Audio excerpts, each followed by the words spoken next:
Álvaro Herrera lo tenía todo: poder, dinero y una reputación intocable. Pero una noche, una simple empleada y un niño que no podía oír cambiarían su mundo para siempre. Cuando ella se acercó al pequeño con un gesto de ternura, nadie imaginó lo que descubriría en solo 3 segundos. Algo que dejaría al millonario completamente mudo. Y antes de seguir, permíteme desearte salud y paz. Dime, ¿desde qué país y a qué hora estás viendo esta historia? En Sevilla, las tardes de primavera siempre traen el aroma del azahar y el sonido lejano de una guitarra que se mezcla con el viento del río Guadalquivir. En medio de aquella ciudad viva y luminosa se alzaba el Hotel Casa del Río. Un edificio elegante de piedra clara y balcones de hierro, donde cada detalle brillaba menos que su dueño, Álvaro Herrera.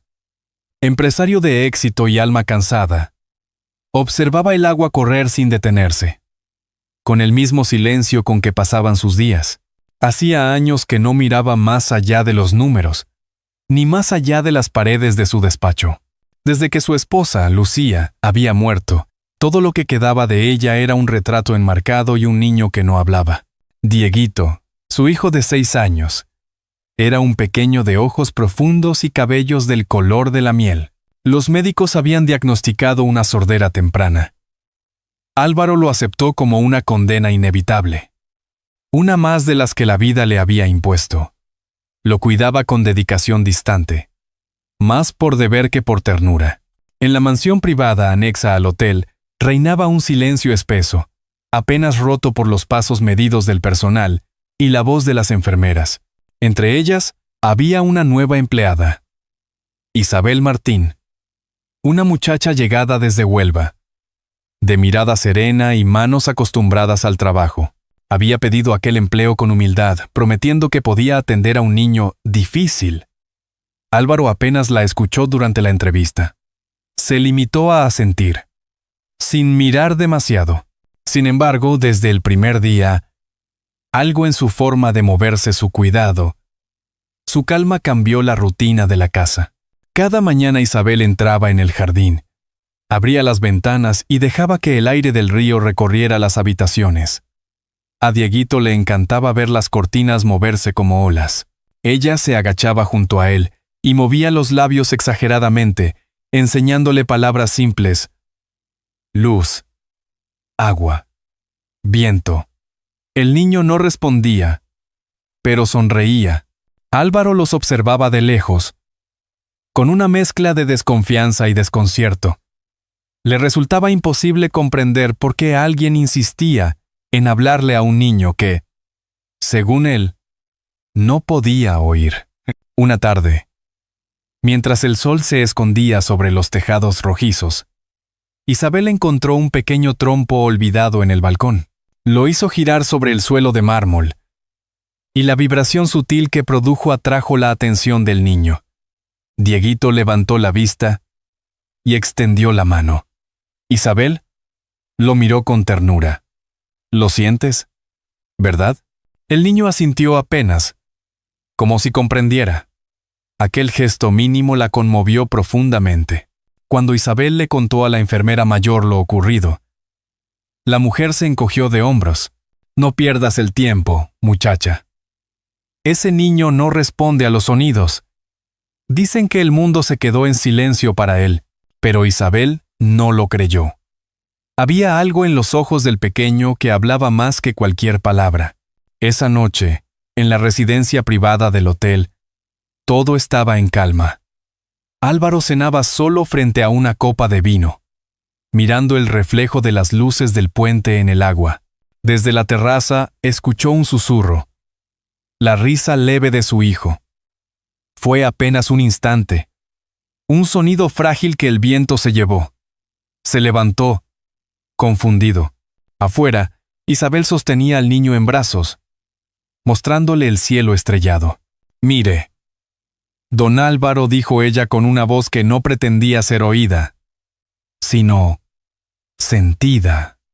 «Él no necesita palabras, solo que alguien lo escuche». El empresario no respondió. Solo observó aquella escena en silencio. incapaz de moverse. En el rostro de su hijo había algo que no veía desde hacía años. Vida. El sonido del río se mezcló con el murmullo del aire.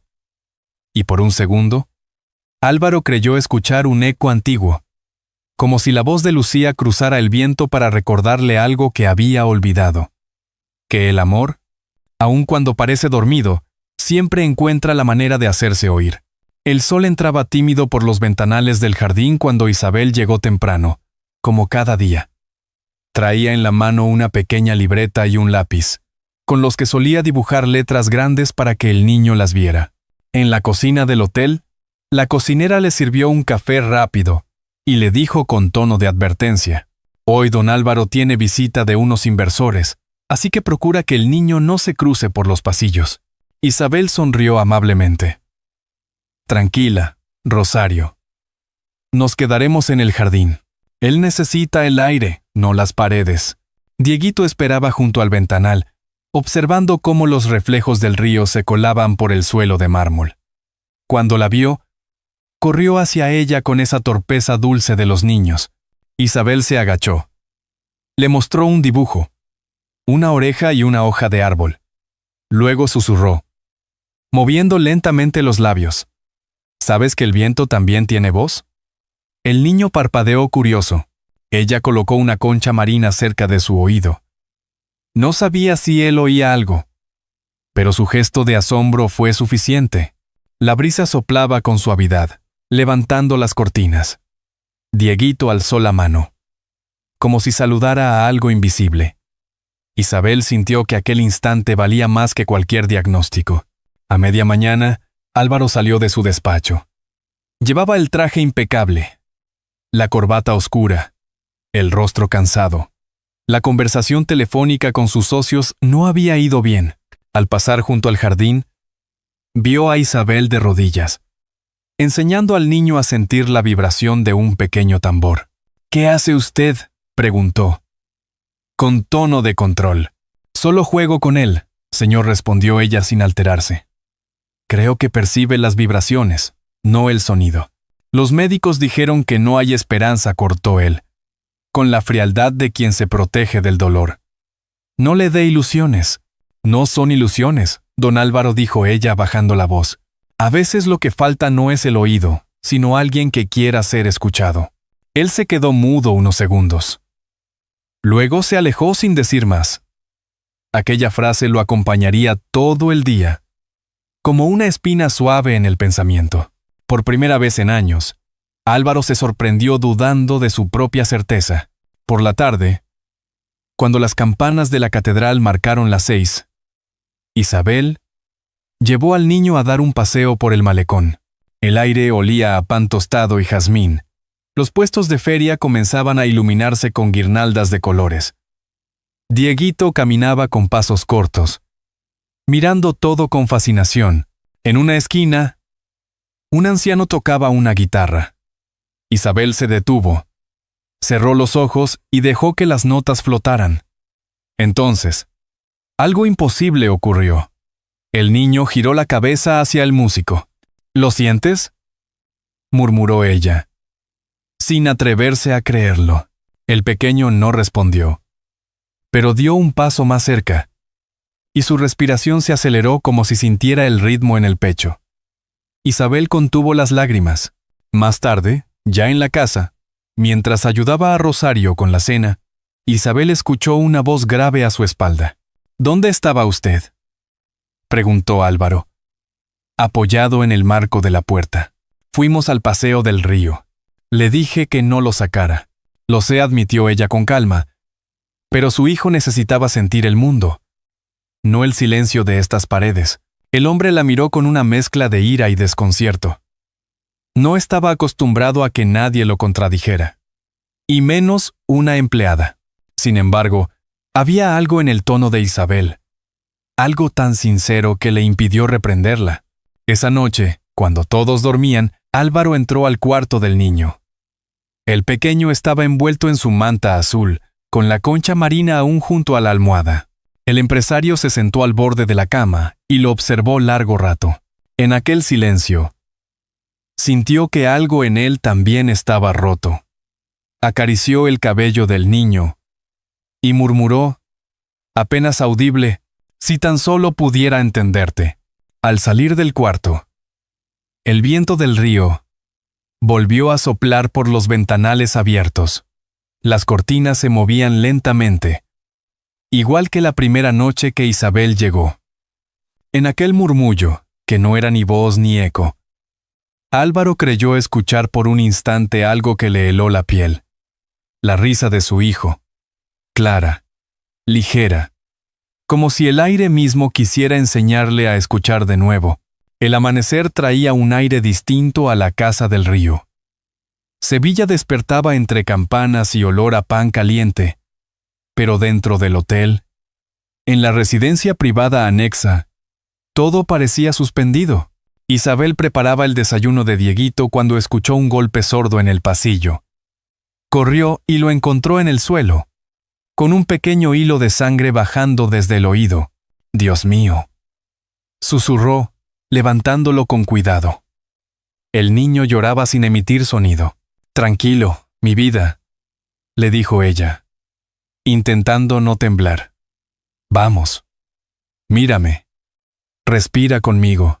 Lo llevó de inmediato al consultorio privado del hotel, donde una enfermera intentó comunicarse por teléfono con el médico. Álvaro llegó unos minutos después, pálido, con la corbata mal anudada. «¿Qué ha pasado?», preguntó con voz ronca. «No lo sé», respondió Isabel. «Estaba jugando y cayó». «¿Jugando? ¿Con qué derecho lo dejaste solo?». El tono de su voz retumbó más que cualquier grito. «No estaba solo, señor. Estaba conmigo». El hombre la miró con furia, pero también con miedo. El doctor Requena, médico de confianza del hotel, llegó apresurado, revisó al niño y ordenó analgésicos. Mientras todos se movían, Isabel notó algo extraño. El pequeño se tocaba el oído derecho con insistencia, como si sintiera una presión. Cuando el médico se marchó, ella permaneció junto a la cama. De pronto, vio una diminuta gota endurecida, de tono grisáceo, como si fuera cera antigua. Tomó una horquilla de plata de su propio cabello, respiró hondo y, con la precisión de quien actúa por instinto, retiró suavemente la obstrucción. Dieguito lanzó un pequeño gemido. Y después, por primera vez, su mirada se llenó de asombro. Isabel quedó inmóvil, conteniendo la respiración. Minutos después, al examinarlo, la enfermera confirmó que no había herida alguna. «Mamá», dijo el niño, casi sin voz. Isabel se quedó petrificada. Lloró en silencio, sin atreverse a creer lo que escuchaba. En ese instante entró Álvaro, que se detuvo al oír aquella palabra. «¿Qué ha dicho?», preguntó. Incrédulo, el niño se volvió hacia él y repitió: «Mamá». El silencio fue absoluto. Álvaro avanzó lentamente, con los ojos llenos de lágrimas. Pero antes de poder hablar, un ruido de pasos rápidos rompió el momento. El administrador general del hotel, Valdés, entró con rostro endurecido. «¿Qué está ocurriendo aquí?», preguntó. «El doctor Requena dice que el niño no debe ser manipulado». «No lo he manipulado», dijo Isabel. «Solo lo he ayudado». «¿Ayudar?», se burló él. «¿Con una horquilla? Podría haberlo dañado para siempre». «Basta», intervino Álvaro, confundido entre la rabia y el desconcierto. «Llévenla fuera». 2 guardias del hotel se acercaron. Isabel intentó explicar lo sucedido, pero nadie la escuchó. El niño comenzó a llorar. «Papá», gritó de nuevo, y esa palabra retumbó como un trueno en el pecho de Álvaro. Álvaro Herrera lo tenía todo: poder, dinero y una reputación intocable. Pero una noche, una simple empleada y un niño que no podía oír cambiarían su mundo para siempre. Cuando ella se acercó al pequeño con un gesto de ternura, nadie imaginó lo que descubriría en solo 3 segundos. algo que dejaría al millonario completamente mudo. Y antes de seguir, permíteme desearte salud y paz. Se preguntó cuántas veces había cerrado los oídos, no al silencio de su hijo, sino al suyo propio. Buscó los informes médicos guardados en su despacho. Al revisar las hojas, notó algo inquietante. Las fechas eran idénticas año tras año, y las firmas, copiadas. Recordó entonces que era Valdés quien siempre se encargaba de enviar esos informes al archivo central. Se quedó inmóvil, con el corazón latiendo fuerte. Por primera vez dudó de todo lo que había creído cierto. Requena había ignorado síntomas menores durante años, presionado por Valdés para no contrariar al dueño. Al día siguiente, antes de salir el sol, entró al cuarto donde Isabel estaba retenida. Ella estaba sentada en la cama, exhausta. Pero al verlo, se levantó con serenidad. No hice nada malo, señor, dijo simplemente. Solo quise que su hijo respirara sin miedo. Álvaro la miró fijamente. El médico, los informes. Hay algo que no encaja. Claro que no encaja, susurró ella. Nadie quiso escucharle, ni siquiera usted. En ese momento, una corriente fuerte del río cruzó las ventanas del pasillo, haciendo vibrar las lámparas de cristal. Desde la habitación del niño se oyó un sonido nuevo. Una risa. No era un llanto ni un murmullo, sino la risa limpia y sincera de un niño que por fin reconocía el mundo. Álvaro sintió un escalofrío recorrerle la espalda. Por primera vez en años, no supo si debía temer o dar gracias. Álvaro sintió un escalofrío recorrerle la espalda. Aquella noche Sevilla no dormía. Las luces de la feria de abril se reflejaban sobre el río como fuegos danzantes. Pero dentro del hotel Casa del Río, en la residencia privada anexa, el ambiente era denso. Álvaro no asistió a la cena con los inversores. Se encerró en su despacho rodeado de carpetas y archivos. Sobre la mesa, un vaso de coñac. Y, junto a él, los informes médicos de su hijo. Las fechas, las firmas, las mismas palabras año tras año. Todo olía a mentira. Entre las hojas, una nota escrita a mano lo detuvo. Mantener el diagnóstico para sostener la financiación del Fondo Lucía Herrera. El fondo creado en honor a su esposa se había convertido en un pozo de corrupción. Sintió vergüenza, rabia y miedo. Llamó a Valdés. El administrador apareció impecable, fingiendo calma. ¿Un error de archivo?, repitió Álvaro con la voz contenida. ¿Durante 10 años? No dramatice, señor. Es un caso complejo. Lo que sé, respondió él. Bajando la voz, es que mi hijo no estaba enfermo. Lo hicieron creer para seguir cobrando. En los ojos de Valdés asomó el miedo. Álvaro entendió que la verdad estaba frente a él. Lo despidió con un gesto y ordenó que nadie saliera del hotel sin su permiso. Fue al ala de servicio. Isabel seguía allí, sin dormir, con el mismo vestido del día anterior. Tenías razón, dijo él con voz apagada. Le quitaron algo más que el silencio a mi hijo. No lo culpo. Don Álvaro, susurró ella. A veces el dolor nos vuelve ciegos. Al amanecer, el viento movía las macetas de geranios en la terraza. Álvaro llamó al doctor Requena, que llegó temblando. No fue mi decisión, balbuceó. Valdés me obligó a mantener el diagnóstico. Me amenazó con despedirme. Tenía familia, señor. Y usted cayó, respondió Álvaro. Mientras un niño crecía creyendo que no podía oír. Sin más palabras, tomó el teléfono y llamó a la policía. Aquí Álvaro Herrera, propietario del Hotel Casa del Río. Nadie sale del edificio sin mi autorización. Las horas siguientes fueron un torbellino. Oficiales revisando papeles, empleados murmurando. Valdés desaparecido. Isabel acompañaba al pequeño Dieguito en su habitación. ¿Ves, cariño?, le decía. La brisa hace volar las cometas, igual que las palabras. No se ven, pero existen. El niño rió, y en esa risa el sonido volvió a llenar la casa. Mientras tanto, Álvaro, exhausto, miraba el retrato de Lucía en su despacho. «Perdóname», murmuró. «Le fallé a él y a ti.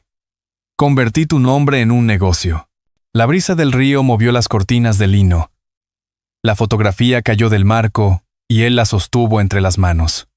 Por primera vez, las lágrimas corrieron sin vergüenza. Al mediodía, la policía confirmó que Valdés había huido hacia Cádiz. Álvaro sintió el peso de sus errores, pero también una nueva claridad. Fue hasta la habitación del niño. Isabel lo esperaba con serenidad. «Ya no hay silencio», don Álvaro le dijo. «Ahora toca escuchar». Él se acercó, tomó la mano de su hijo y sonrió con tristeza. «Perdóname, hijo. No quise que vivieras en el ruido del poder». El niño señaló hacia la ventana. Afuera, las ramas del limonero se mecían bajo el viento de Sevilla. La brisa recorrió la habitación, disolviendo el dolor del pasado. Álvaro apretó el botón del interfono y dijo con voz firme: «Cierren las puertas, que nadie salga del hotel sin mi autorización». El eco se perdió en el aire, mezclado con el soplo del Guadalquivir. Y en medio de ese silencio limpio, la casa del río pareció respirar por primera vez en muchos años. A la mañana siguiente, los tres dejaron atrás la residencia privada del Hotel Casa del Río y tomaron rumbo al Hospital Virgen del Rocío. El edificio blanco se alzaba bajo el sol de mediodía, brillante, con ese olor inconfundible a desinfectante y café recién hecho. Isabel sostenía la mano de Dieguito mientras subían en el ascensor, acompañados por 2 enfermeros. El niño llevaba una bufanda azul y apretaba contra el pecho su pequeño cuaderno de dibujos. Álvaro caminaba detrás, con el rostro serio, vestido de forma sencilla, sin la corbata que había sido casi su armadura. El médico encargado los recibió en la planta de pediatría. Tras revisar al pequeño, se quitó las gafas y dijo con voz tranquila: «Su hijo no tiene daño auditivo permanente». Al parecer, lo que bloqueaba el canal era un objeto extraño, probablemente introducido hace años. Álvaro se quedó mudo. Las palabras del doctor eran como un eco del pasado que por fin encontraba salida. Miró a Isabel, que apenas asintió. «Gracias, doctor», fue lo único que pudo decir. «De ahora en adelante, haré las cosas de otra manera». Esa tarde, mientras esperaban los resultados finales, llevaron al niño al jardín del hospital. Había otros pequeños jugando. En una esquina, junto a una silla de ruedas, un niño de aspecto frágil intentaba soplar un molinillo de papel.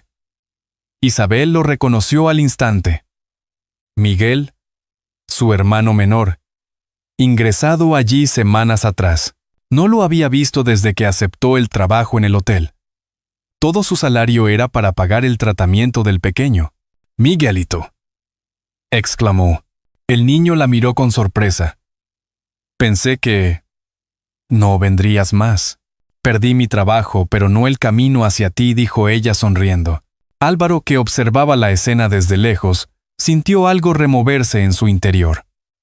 2 niños, uno que recuperaba el oído y otro la voz. Era como si la vida le mostrara lo que realmente importaba. Se acercó y se agachó frente a Miguel. «He oído que te gustan los molinillos», dijo con un tono amable. «¿Qué te parece si hacemos volar uno juntos?» El pequeño asintió tímidamente. Isabel los miró sin poder hablar. El hombre que hasta hacía unos días representaba poder y distancia, ahora estaba allí, ayudando a su hermano a hacer girar un pedazo de papel al viento. Mientras tanto, Dieguito miraba aquella escena con ojos curiosos. Se llevó una mano al oído, como si intentara entender todo aquel bullicio nuevo. Isabel se sentó junto a él. «¿Sabes qué escuchas, cariño?». Le preguntó en voz baja. El niño frunció el ceño, y luego señaló hacia un árbol. Las hojas se movían, y un leve susurro llenó el aire. «El viento», murmuró. Isabel contuvo el aliento. Era la primera palabra clara que salía de su boca sin esfuerzo. «Sí», dijo ella, acariciándole el cabello. «El viento también habla». Dieguito. Unos metros más allá, Álvaro levantó la vista. Había oído aquella voz infantil. Limpia. Perfecta. Caminó hasta ellos con pasos inseguros. «¿Qué has dicho, hijo?», preguntó, con un nudo en la garganta. «El viento». «Papá», susurró el niño, y las lágrimas comenzaron a rodar por las mejillas de ambos. Isabel miró la escena en silencio. Sabía que ese momento no le pertenecía a ella. Era el reencuentro entre dos almas que se habían buscado durante años sin encontrarse. Álvaro se arrodilló. Abrazó al pequeño con fuerza. «Perdóname», le dijo entre sollozos. «Te hice vivir en el silencio que yo mismo construí». El niño, confundido, solo apoyó la cabeza en su hombro. En el aire, las campanas del hospital sonaban como un canto de alivio. Al caer la tarde, Isabel acompañó a su hermano a la habitación. Miguel dormía con una sonrisa serena. Cuando volvió al jardín, encontró a Álvaro sentado en un banco, mirando el horizonte. «No sé cómo agradecerte», le dijo él, sin levantar la vista. «Me devolviste algo que creía perdido». «No me agradezcas», contestó ella. «Solo hice lo que cualquiera haría por un niño que aún cree en el viento». «¿Y tú? ¿Aún crees?». Isabel sonrió con cansancio. «Creo que hay dolores que solo se curan cuando alguien decide escuchar». El silencio entre ellos no era incómodo. Al contrario, estaba lleno de respeto, de promesas tácitas. De repente, un policía se acercó corriendo al jardín. «Aquí Álvaro Herrera, propietario del Hotel Casa del Río. Nadie sale del edificio sin mi autorización». Las horas siguientes fueron un torbellino. Oficiales revisando papeles, empleados murmurando. Valdés desaparecido. Isabel acompañaba al pequeño Dieguito en su habitación. «¿Ves, cariño?», le decía. «La brisa hace volar las cometas, igual que las palabras. No se ven, pero existen». El niño rió, y en esa risa el sonido volvió a llenar la casa. Lo hizo girar sobre el suelo de mármol. Y la vibración sutil que produjo atrajo la atención del niño. Dieguito levantó la vista y extendió la mano. Isabel lo miró con ternura. «¿Lo sientes? ¿Verdad?». El niño asintió apenas, como si comprendiera. Aquel gesto mínimo la conmovió profundamente. Cuando Isabel le contó a la enfermera mayor lo ocurrido, la mujer se encogió de hombros. «No pierdas el tiempo, muchacha. Ese niño no responde a los sonidos». Dicen que el mundo se quedó en silencio para él. Álvaro sonrió, conteniendo las lágrimas. «Sí, hijo. El viento nunca miente». Y por un instante todos quedaron quietos, oyendo cómo el aire jugaba entre los árboles, como si Sevilla entera respirara con ellos. 2 semanas después del alta de Dieguito, la ciudad celebraba su feria de abril. Sevilla entera parecía flotar bajo una lluvia de luces y guitarras. En la Plaza de España, las familias reían, los niños corrían con globos, y el viento del atardecer levantaba los volantes de los vestidos flamencos. Entre la multitud, Álvaro Herrera caminaba despacio, con paso sereno. Ya no vestía traje oscuro, sino una simple chaqueta clara. A su lado iban Isabel, Dieguito y el pequeño Miguel, tomados de la mano. Nadie los reconocía. Y eso era un alivio. Esa mañana, Álvaro había ofrecido una rueda de prensa en el Teatro Lope de Vega. Ante cámaras y micrófonos, habló con una calma nueva. «Hoy no hablo como empresario», dijo, «sino como un padre que aprendió a escuchar». Confesó públicamente el fraude del Fondo Lucía Herrera y anunció su disolución. Con la declaración del doctor Requena, toda la verdad salió a la luz. Luego presentó una nueva fundación. El Viento. destinada a ayudar a niños con problemas de audición en barrios humildes. Dijo que aquel nombre no era casualidad. El viento le había devuelto la voz a su hijo y la paz a su alma. Cuando terminó, el auditorio se levantó en un aplauso largo y sincero. Por primera vez en años, no hubo titulares de escándalo, sino de esperanza. Al caer la tarde se detuvo junto al kiosco de música. El aire traía olor a azúcar tostado y azahar. Isabel le ofreció un trozo de buñuelo. ¿Satisfecho, don Álvaro?, preguntó con una sonrisa leve. Llámame Álvaro, respondió él. Los títulos ya no me sirven. Ella bajó la mirada.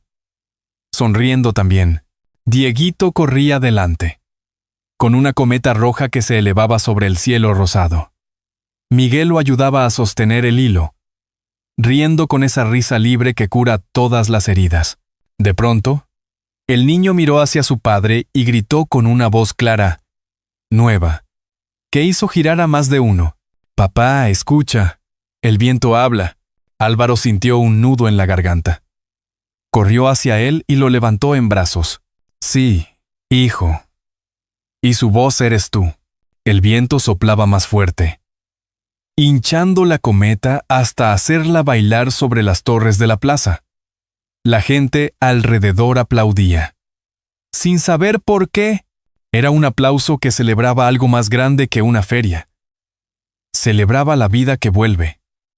Señor Herrera dijo con urgencia, «El señor Valdés ha desaparecido». Su coche fue encontrado vacío en la carretera de Cádiz. Álvaro se levantó despacio, respirando hondo. «Déjenlo», dijo. «Ya no tiene poder sobre nosotros. Que el viento se encargue de él». El agente lo miró sorprendido, pero obedeció. Isabel comprendió que aquella frase no era de venganza, sino de liberación. Álvaro ya no buscaba castigo, sino paz. Antes de irse, el empresario se acercó a Isabel y a los dos niños.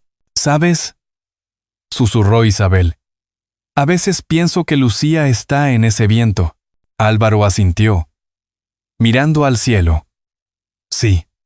Y creo que por fin me perdonó».